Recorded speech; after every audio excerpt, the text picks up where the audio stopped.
Hello everybody and welcome back to Cask and Point. Today we are trying something absolutely ridiculous. This is Very Olde Saint Nick. So there's a lot of history behind Very Olde Saint Nick. It started in the late 1980s and it was initially designed for the Japanese market. And they went and sourced some of the best whiskeys on the market. It was almost like Willet before Willet, where they were sourcing old Kentucky bourbons and ryes, sometimes 15, 20, even 25 years old. And they were usually ending up on the Japanese market since at the time they had quite the appetite for aged whiskeys in a way that the American market just didn't have at the time. Now, one of the things that they really sourced in the beginning was known as Stitzel-Weller. And I'm sure some of you have heard of Stitzel-Weller. It was a legendary Kentucky distillery that ultimately closed its doors in 1992. It just couldn't survive when bourbon was really doing poorly, and so they went out of business, but many say some of those barrels were some of the best barrels on the market. It was truly tragic, and anything today that claims that it's Stitzel-Weller is really, really special because it means that it was distilled several decades ago. It was from a legendary distillery. You just can't get that kind of flavor profile again, and today we're lucky enough to be trying something that people claim is Stitzel-Weller. This is known as Very Olde Saint Nick, the OG. It's a 17-year, it's 107.9 proof, and this bottle is actually a 375 ml that had an MSRP of $1,000. And so, yeah, basically a $2,000 bottle that we're looking at here today, but cut in half, and it has a really weird bottle shape. I've never seen a bottle that's this tall but this thin. Like, it's really skinny here, and we actually killed the bottle with the sample here, so this is really, really fun here. A good buddy of mine named Emshi really helped me out with this one, so thank you so much to him.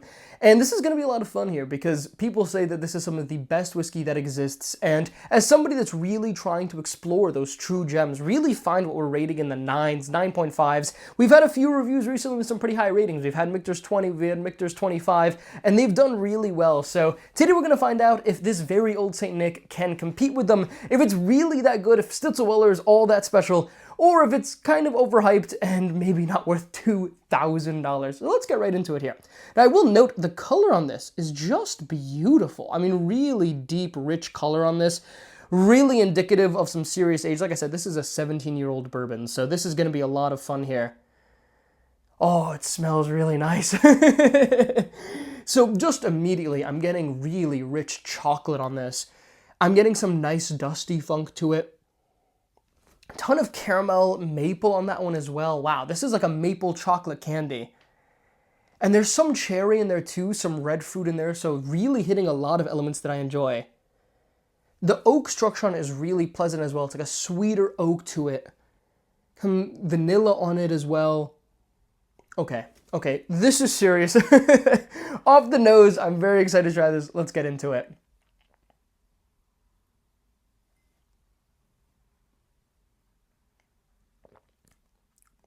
Oh my god. Oh my god. Wow. So like other Stitzel-Weller products that I've had before, it's really rich. I mean, you're just getting super decadent chocolate, strawberries. I'm getting cherry on this one. I'm getting maple. I'm getting vanilla. I'm getting all of these different flavor notes on it. Wow, that is super, super good. And for 107 proof, I mean, this is packing a serious flavor punch, but it's the kind of thing that's super delicate. Like, it's really not punching you like a hazmat whiskey would. And it's actually really nice. I mean, that's the kind of whiskey that you could drink as your first pour of the day, of the last pour of the day, in the middle of the day. It doesn't matter. That is a whiskey that's really good for everything. And a lot of people think some of the best whiskeys ever are going to be whiskeys that are going to be right around that 107 proof range, but that packs so much flavor into them. And that is doing it here. Wow, I'm really impressed by this. Now, I'm hoping we don't go too far down the Very Olde Saint Nick line because some of these bottles get to $3,000, $4,000, $5,000 on the secondary market. I mean, really, this is Willet before Willet. These guys were sourcing whiskeys in the 80s, in the 90s, a lot from Stitzel-Weller, and even though Stitzel-Weller did close in 1992, a lot of those barrels kind of circulated around the market for a bit. A lot of them were toted, which means that something was done to them that actually stopped the aging. So some of these were actually put in like steel vats and just kind of forgotten about for 10 years because they'd reached the peak aging, but they weren't ready to be released. And so that's how you end up with a bottle in 2025 that's 17 years old which ends up being Stitzel-Weller juice that must have been distilled probably in the early 1990s. So really ridiculous bottle here. I mean, on the back of this, I mean, it's really cool. So it says, on the verge of extinction, the contents of this bottle represent some of the very last drops of some of the rarest Kentucky bourbon whiskey in existence today. Produced in the early 1980s in a long ago shuttered distillery, so probably Stitzel-Weller, a revered wheated mash bill gives it character like no other. This whiskey was removed from the crumbling, almost empty black syrupy barrels in the very late 1990s and stored for the right moment in time. Check out the color, raw, unfiltered, extremely concentrated, and true to its namesake, very old. Bottled by Olde Saint Nick Distillery. Doesn't that just sound epic? Yeah, so it was actually Stitzel-Weller that was produced in the early 1980s, so distilled in the early 1980s, and then aged until the late 1990s, and then it was placed into some sort of vat, something like that, that must have sat for maybe even 20 years before this was bottled. This bottle did drop a few years ago, so it's not a 2025 release, but man, what a story behind it. And they're right, I mean, that color is just absolutely beautiful here. And that's a special pour. I mean, that's so rich on here. I mean, it is chocolate-covered strawberries and cherries, but with such a rich oak backbone to it and a little dusty funk to it. That dusty element is so pleasant. Wow. Okay, I thought that this was a special pour before I started this video. Now that I've read the back and really got into this with you guys, I've realized this is a really special pour. Let's take another sip.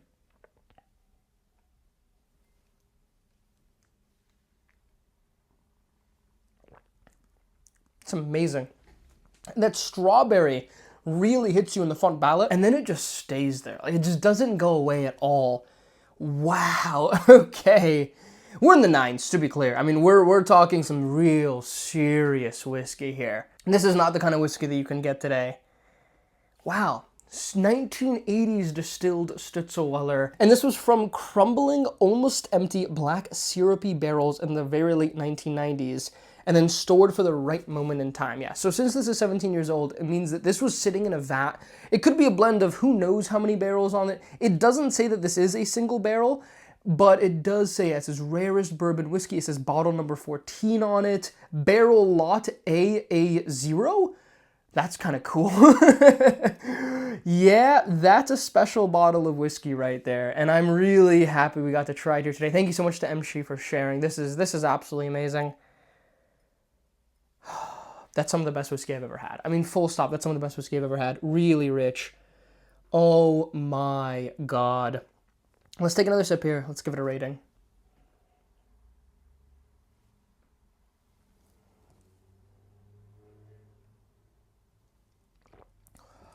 Wow. Full-bodied.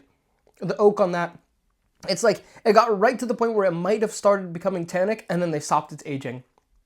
And it just gives you pure, rich milk chocolate, some dark chocolate on that one. Gives you caramel, vanilla, maple, has the fruitiness, has the oakiness, has the dusty funk. I mean, we have to start looking at this like, where is it going wrong?